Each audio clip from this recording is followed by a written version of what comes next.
In Central Florida, the arrest of two middle school girls have shaken the community. The pair are charged with felonies in a case of alleged cyberbullying that led to the suicide of a 12-year-old girl. Authorities say the suspects bullied the girl for more than a year, taunting her in person and then online. The abuse continued even after the girl changed schools. From member station WMFE in Orlando, Nicole Creston reports. In announcing the arrests, Polk County Sheriff Grady Judd said the girls, ages 12 and 14, were taken into custody after a post appeared on one of their Facebook pages over the weekend. Yes, I bullied Rebecca, and she killed herself, but I don't give a, and you can add the last word yourself. Judd says his office was already building a case against the two girls in connection with Rebecca Sedgwick's suicide last month. She jumped from a silo at an abandoned concrete factory. Cyberbullying is bullying that takes place over digital devices like cell phones, computers, and tablets.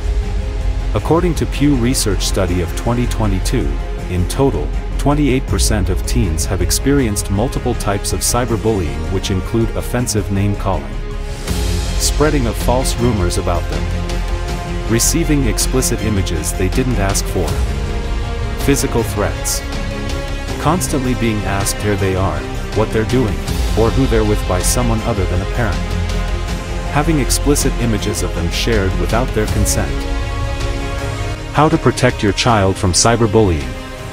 Be present and attentive. Parents need to learn how to be observant towards their child. Be present, set a good example and help them socialize themselves healthily. Encourage kids to form and grow friendships, develop social skills, respect others, and be good people. Listen.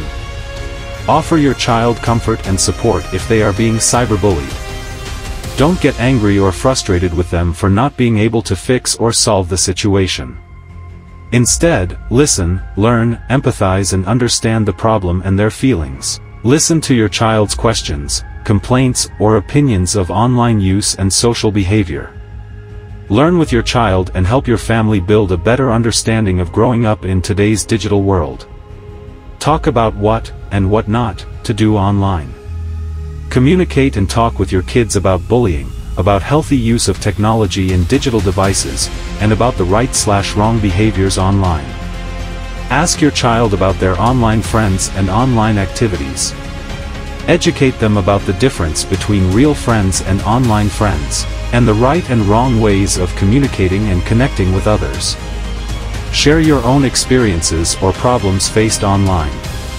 If you've been bullied, share this with your child so they understand they're not different or the only one going through this type of situation. You ultimately want to learn how to tackle and resolve the issue, together. Let your child know it's not their fault. Many young people blame themselves for being bullied. They'll blame their appearance, their weight, their interests, etc. Let your child know it's not their fault. The burden of the situation should be carried by the cyberbullies and not by the victims. Make sure your child knows you're present, understanding of the matter and available to help them deal with the situation. Talk with the bully. If and when possible, establish communication with the bully and talk to them constructively about the matter. Tell them that you're aware of their actions and are helping to resolve things. You may want to make them aware that if the situation doesn't change and stop, you will take legal steps against them. If the bully is underage, you may need to escalate the matter to their parents or carers. Set healthy technology limits. Technology is 24/7, but that doesn't mean anyone should be using social media, messaging or living online for the entire day. It's important for families to establish and uphold healthy behaviors and boundaries for device and internet use. Help educate and show your child that a safe distance and timeout from the internet is crucial for good mental health. Set up privacy settings on social media.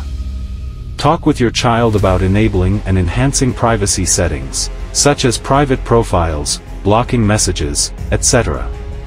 It's important to find regular time with your child to review their accounts together, disabling any controversial information such as shared home addresses and mobile numbers. Let school know about the bullying.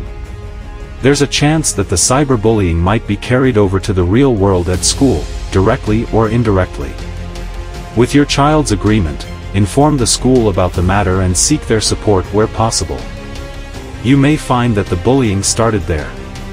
Many schools have strict rules, regulations and processes for bullying when facing such kinds of problems.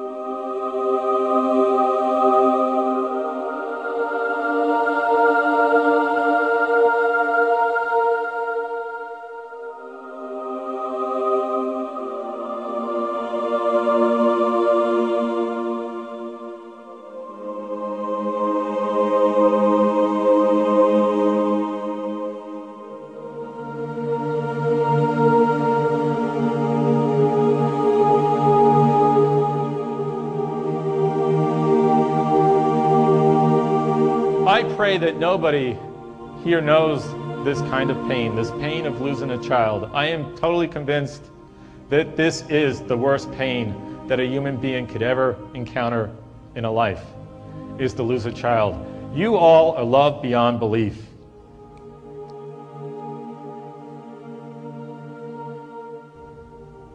And he found out that her friends and her thought it would be funny for her to pretend to like him online and get him to share and say very personal stuff, which she copied and pasted into other IMs and sent them around for a good laugh at his expense. I can't imagine the pain, the humiliation he must have felt as he stood there and these girls laughed at him.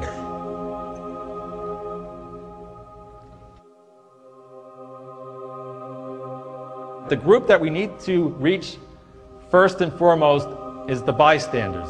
The group that stood there and laughed, that let this happen to begin with.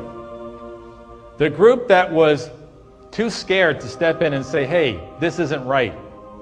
I want every young person in this room that is not a bully and not bullied, but a bystander, to make a commitment that from this point on, for the rest of your life, you're not going to just stand by and laugh or let this happen. You, as a group, have the most power in this school to turn this school around and make it the best school that a young person could possibly ever go to.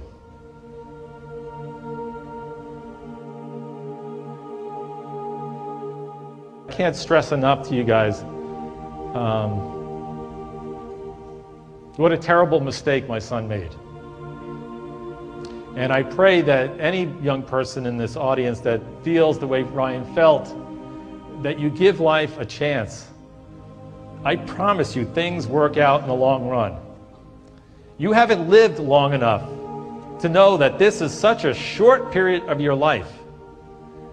I promise you, when you get up to 30, 40, 50, you look back, this is only 2-3 years out of your life. Sure, it might have been a hellhole, but it's not forever. And things do get better if you give it a chance. And I just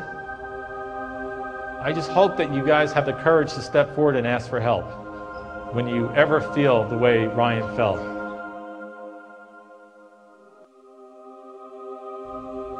Please don't ever forget Ryan's story and the fragility of adolescence. Thank you. Thank you, everybody.